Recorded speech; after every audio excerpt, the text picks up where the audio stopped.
was very much on the writers' minds, especially on Seth's mind. Griffin, the character that Bryan Cranston plays on the studio, is named after the main character of the player. The whole idea of doing a bunch of long takes, long runners, was sort of cribbed from the player. It's one of the best movies about Hollywood.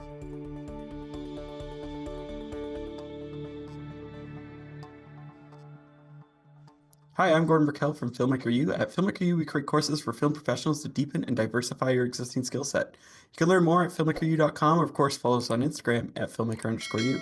Every week we interview a film professional to discuss their work, and this week I'm joined by editor Eric Kissack, whose work includes Veep, The Good Place, and more recently, The Studio for Apple TV+. Welcome to the show, Eric. Thank you. I'm so glad to be here.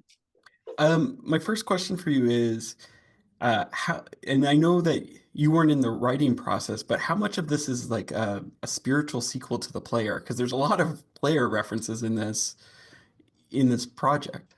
It was very much on the writers' minds, especially on Seth's mind. Griffin, the character that Bryan Cranston plays on the studio, is named after the main character of the player. The whole idea of doing a bunch of long takes, long runners, was sort of cribbed from the studio. Sorry, from the player. So yeah, it was very much on everyone's minds. And we all love that movie, and it's one of the best movies about Hollywood. Now you mentioned the oneers. There's a whole episode that's called The Oneer, and then there's oneers within each episode that are just entire scenes.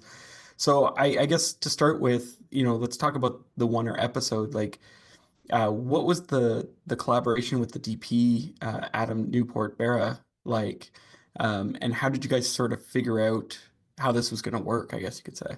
Yeah. Well, I guess this requires me to sort of step back. So I'd worked with Seth Rogen a bunch of times over the years, and when he called me for the studio and told me how he wanted to make it, which was essentially a series of long takes. The kind of the rule that we sort of eventually came up for ourselves was that we could only do a cut when there was a time jump. So if there was a scene where someone is on, is in the car and arrives at an office and walks into the office and goes from one office to another, all that had to be done in one. If two characters were like, going someplace and then we go to that place and we didn't want to start the drive, we could do a cut there. So when he called me and he basically said, I don't think anyone's done this in a pure comedy. Plenty of people have done oneers or one take kind of things, but like in a pure comedy where everything's about laughing and being funny, and he's like, I think the only way this is going to work is if you're on set. And I was like, yeah, that seems right. And so I was on set for all 60 days of the shoot, which is not something I'm used to as an editor. I like my quiet, my room. But I was there, and basically it wasn't exactly clear what my role was going to be when I got there, but I sort of kind of made it up as I went along. And by the end, I basically realized I was doing three things. I was so in comedy, it's all about rhythm, it's all about pacing and that kind of thing. And so much of that we create in the edit. We are removing jokes that are like fine but not amazing, and we are tightening up moments, and we are making sure the energy stays high. And sometimes that means like removing a breath or removing like a single word or that kind of thing. All of which can just help treat this rhythm that leads to laughs. It's just something you learn over the years as a comedy editor. So I knew, okay, I couldn't do that once we get to the edit because of these oneers. So I had to do it on set. So we would run the scene 4 or 5 times, and then I would get together with Seth and Evan, the directors, and I would have my script, and I would say, okay, this joke is kind of a B joke. I think we should cut it. And it's hard, it's stressful saying that to Seth Rogen because, he's a very funny person and I'm just me. But they were very open and they trusted me, and they would 9 times out of 10 they would say, yeah, let's cut the joke. And so by take 12 or so, we had sort of like trimmed the scene down to like around 80-70% of what it originally was, and it started to have a bit of rhythm, it started to have flow. I would say like, okay, this is great, but Ike there's a spot where I could move you to the door and like we need to give him a line because like there's like drop of energy there. So we give him a line, or like, oh, this character is like pausing after this beat, but like something needs to happen because it's like, we're losing the energy, that kind of thing. So sort of it was like crafting the scene as we shot it. And usually by like take 15 or 16, it was like really on fire. Like the scene was like flowing. So that was like part one of my job. Part two was I knew that we, like in any editing, comedy editing, you're combining the best bits of different takes, and take 15, Ike Barinholtz could say something amazing, and take 16, Catherine Hahn could say something amazing. If you're doing a true oneer, you can't use both of those things. You have to choose, but we knew that we didn't want to choose. So usually after take 4 or 5, I would get together with our camera operator, who was amazing, a genius. And I would say to him, okay, at this point in the scene, I want you to pan from this character to this character, and I can use that pan as a stitch point where I could combine takes. And so usually I picked like 3 or 4 moments in the scene to sort of like build in those stitch points, knowing that I'd want to be combining different parts of the take. And Mark, our camera operator, is a genius, and he would memorize every scene, and he would memorize the moments where I wanted the pans. And for every single take, he would do the pan at the exact same moment on the exact same speed because he's a genius, and I would be able to combine those things. So, a scene that looks like a oneer, most of those scenes have 5 or 6 different cuts in them because we're combining our favorite bits of the scenes. And we got kind of better and better as we went along. By the end, it was pretty seamless. Like by those later episodes, you like can't really tell where we're hiding these stitch points. So that was a big part of it. And the last part of my job was basically just thinking about transitions, because editors are constantly shaping the larger episode by, okay, and we need like a breath here because we just had a crazy scene, or we need, to establish like that it's the next day. And so like, how do we do that? And because of our rule about only cutting when it's a time jump, we couldn't do establishing shots. Like we couldn't show like, it's morning, here's the office, now let's go inside the office. So we always had to know like, okay, we have to establish that it's morning. So maybe a character says good morning, or we have to establish that it's the next day, or that, or maybe it's like dusk. So we'll start on a shot, of like the sun coming through the window and pan over, so that you'd have this information built into each take that normally we could do by adding something, an insert or something, none of which we could do. I think what attracted me to color correction was the fact that we were like the next stage of cinematography. And the creative side was huge, trying to understand what was wrong with an image, how to balance it, trying to understand how to let the tools do what you want them to do. Where else can the technology go? What else can we do? I'm very interested in trying to mold the image and create the best look possible. And whatever tools are out there, you want to try and latch onto them. I'm Eric Whipp, and this is my course on color correction.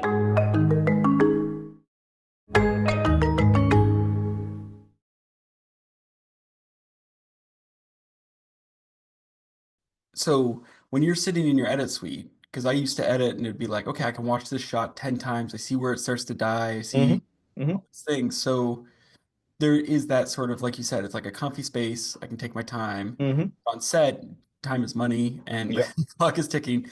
So like, how did you have to adjust your sort of sensibility of pacing, or like, because now you're watching it live, like a theater. So did it change things? Like how did it change things if it did?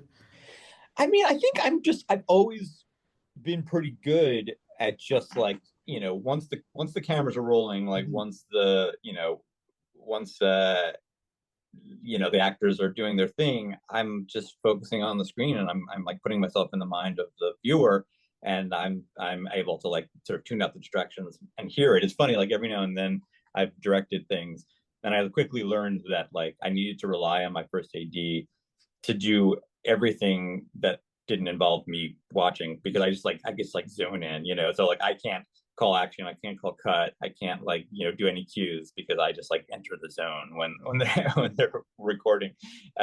So that was a plus. I was able to like like just absorb myself in what was happening, and I'd have my little script there, and I would make little notes, and I could sort of feel what it would be like as a viewer. And you know, I mean, I knew also that we have tools and tricks that we could do in the edit. Like, so, you know, we brought on an amazing composer, Antonio Sanchez, whose job it was to help us, you know, those moments where maybe the energy still was dying a little bit. He would, you know, add some sort of musical flourish that would help us.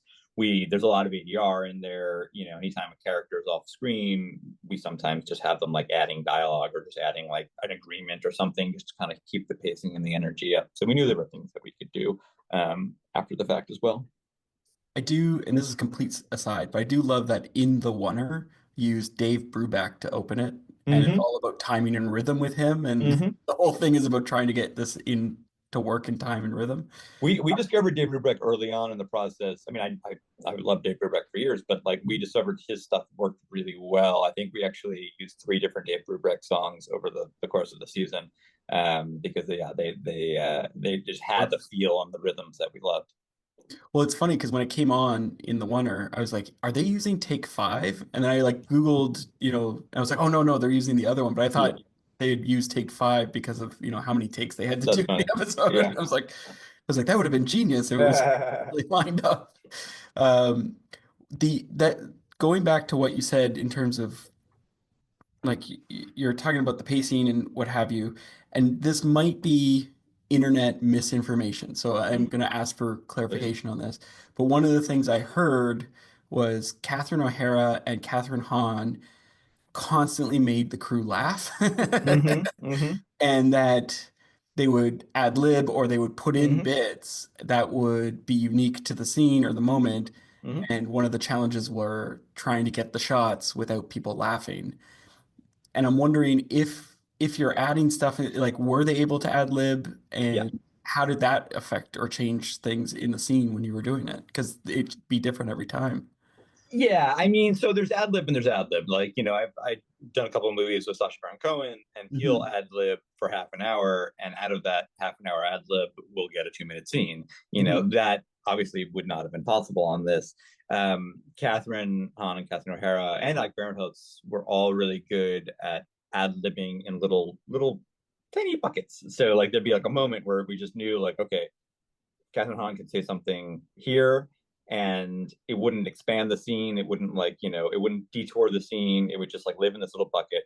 And then I would build camera moves around those moments so that I knew like, okay, she did something amazing in take 18 and something amazing in take 15. And I can take those little moments and stitch them together.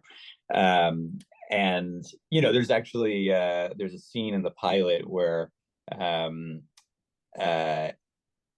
Catherine Hahn, they've just announced that Steve Buscemi, or they decided that Steve Buscemi is going to be in this movie that they're making. And Catherine Hahn, who's the head of marketing, she you know realizes that's a terrible idea because Steve Buscemi is not, yeah, he's amazing, but he's not a big enough actor to carry a giant movie franchise. So the line that she says at the beginning of the scene is, "Okay, Stephen Buscemi is the worst case scenario," and like on take 15, she goes, you know, okay, Stephen Buscemi is, no, sorry, I'm getting it wrong. She goes, okay, Stephen Buscemi is worst case scenario, and just like says it in this funny way. And like no one knew she was going to do it. And we all just like fell down laughing. And she fell down, like she like fell to the floor laughing. And we were like, where did you come up with that? She was like, I didn't even know I was going to say it. It just like came to me, you know? And we were like, that's absurd. Like, you know, like that's crazy. Let's just go back to the normal version of the scene. And then the next take, she did it again, the exact same way.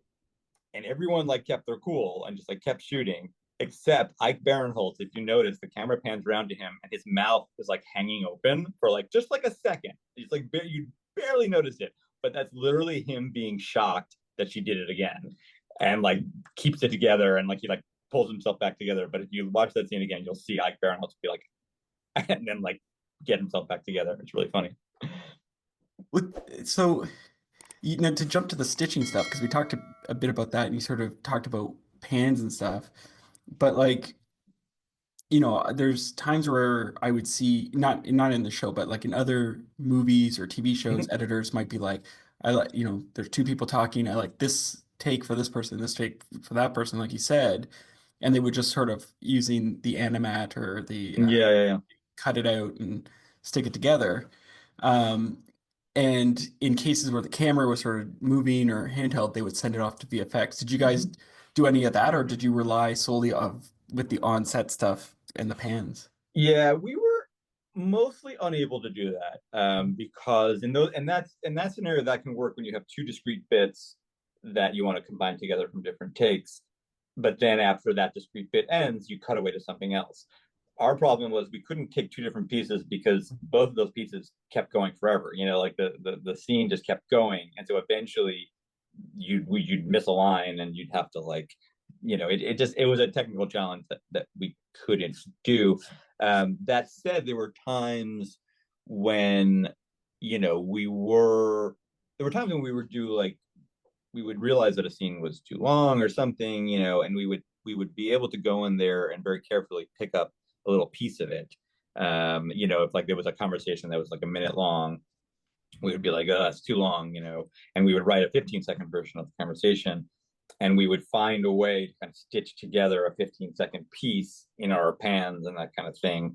And sometimes there's actually a scene with Seth and Bryan Cranston where we reshot it like months later, and I'm actually standing in for Bryan Cranston. I have like this footage on my iPhone of the camera like panning back and forth from Seth to me, and we just stitched it together with the Bryan Cranston footage in order to sort of make it seamless and perfect.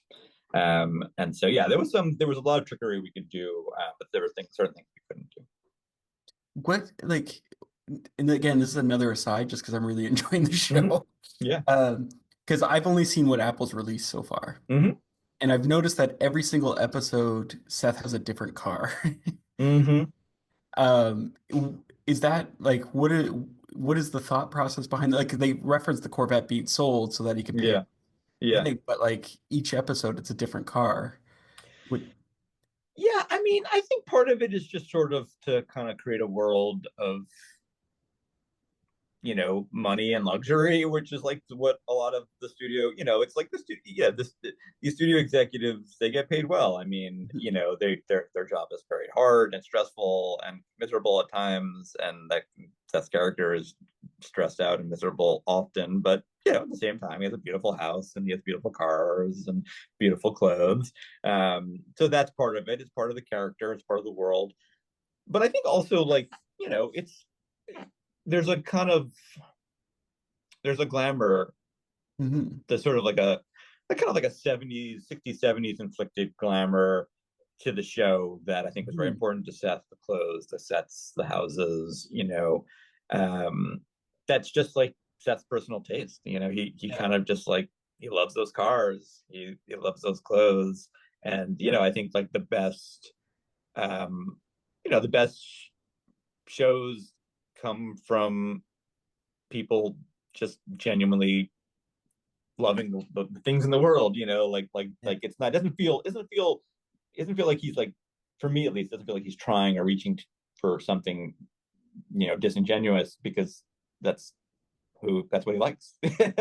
I'm a car guy, so I was like, that's another one. What is he? No, all those cars are, I mean, Seth doesn't own those cars, but those are cars that Seth admires, and like many of those cars are insanely expensive. Yeah, I was gonna say. Yeah. No, like, so if because you're doing a lot on set, and one of the things I remember from when I'd edit is you'd spend time with the footage and sort of be like, you know what, this isn't working, and you'd restructure things. So how much were you able to restructure or change in post once you got into post, since you're so locked into these oneers? The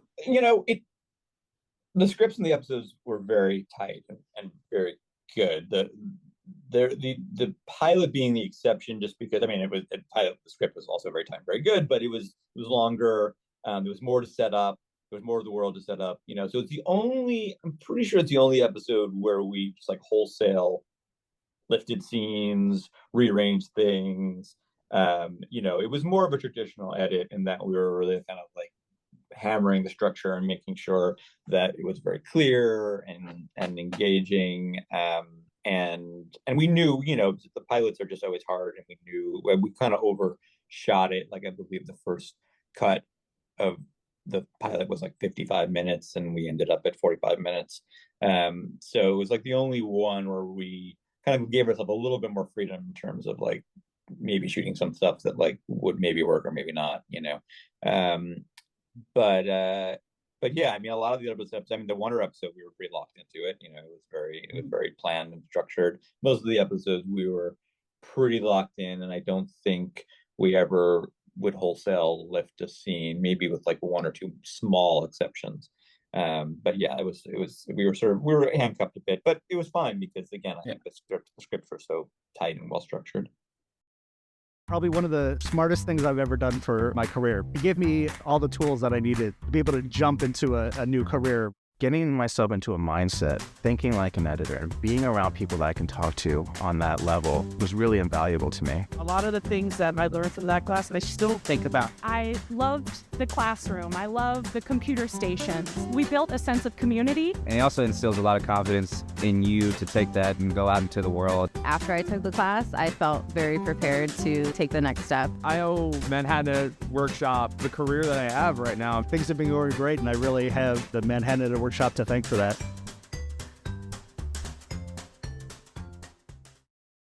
Do you think Seth Rogen's character would let you guys release the director's cut of the first episode at 55 minutes?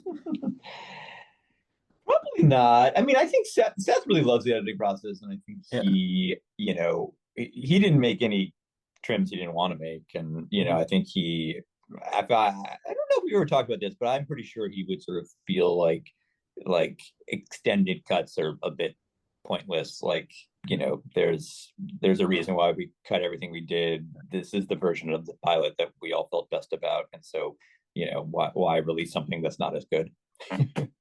Now, so this is sort of like a two-part question, but they're very similar. That's why I'm sort of grouping them together. In the episodes that have been released, because obviously I don't want you to give away what's happening in the future episodes, but is there a particular scene that was your favorite scene to work on or cut? And then the other part is, like, which scene would you say was one of the hardest ones to get to work? All of the Wonder was the most fun to make, partly because we worked in this house in Silver Lake, but you're there for long hours, so it sort of felt like you lived there. This gorgeous house in Silver Lake that it was one of the most special houses I've ever been in. It's just like has such a great feel to it, and everyone was just so happy to be there. And I lived really close by, so I like biked to work. It was like kind of heavenly. There was a website. There was a room in the basement where I set up my editing gear, because sometimes it's very helpful to be able to like take the scenes and just really see if take the shots and see if they're stitched together properly and that kind of thing. And it was like in the basement, but the basement had like this like wide window view of the Silver Lake Reservoir. It was like the most like gorgeous editing room I've ever had. And Sarah Polley, who's the guest director on that episode, is just the most delightful person in the world.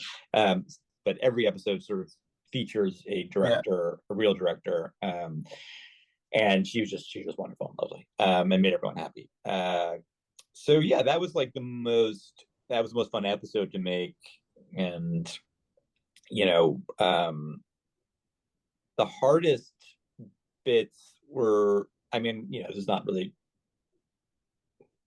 well, that might spoil something. Okay, I can't talk about that.